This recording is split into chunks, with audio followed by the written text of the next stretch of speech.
বুধবার জাতীয় সংসদ ভবনে প্রধানমন্ত্রীর কার্যালয় থেকে ভার্চুয়াল মাধ্যমে Asia zero emission community plus online সামিটে অংশ নেন প্রধানমন্ত্রী তারেক রহমান। স্বাধীনতা পরবর্তী সময় থেকে জীবনমান উন্নয়নে বাংলাদেশ কাজ করে যাচ্ছে উল্লেখ করে প্রধানমন্ত্রী বলেন, চলমান জ্বালানি সংকটের প্রভাব নিয়ন্ত্রণে বিশেষ করে স্বল্পোন্নত দেশসহ ঝুঁকিপূর্ণ দেশগুলোকে অর্থনৈতিক ও সামাজিক বিপর্যয় থেকে সুরক্ষায় একটি দৃঢ় ও সমন্বিত বৈশ্বিক উদ্যোগ প্রয়োজন। ভিগো ওয়্যার গার্ড প্রয়োজন মতো বাঁকানো যায়, অধিক চাপেও ভাঙে না। ভিগো।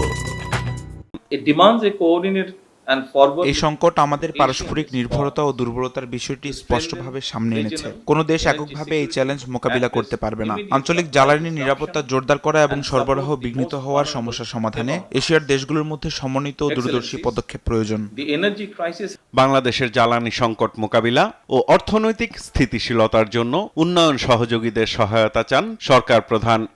$2 billion. বাংলাদেশ জ্বালানি সংকট মোকাবিলা ও অর্থনৈতিক স্থিতিশীলতা বজায় রাখতে উন্নয়ন সহযোগীদের কাছ থেকে $2 বিলিয়ন সহযোগিতা চায়। আন্তর্জাতিক সম্প্রদায়কে এ বিষয়ে দ্রুত ইতিবাচক পদক্ষেপ নেওয়ার আহ্বান জানাচ্ছি। Swiftly and positively. ভার্চুয়ালি আয়োজিত সম্মেলনে মালয়েশিয়ার প্রধানমন্ত্রী আনোয়ার ইব্রাহিম সহ Japan, Philippines, Singapore, Thailand, Vietnam ও পূর্ব তিমুরের রাষ্ট্র ও সরকার প্রধানরা অংশ নেন। সাইফুল রিপন, দেশ টিভি, ঢাকা।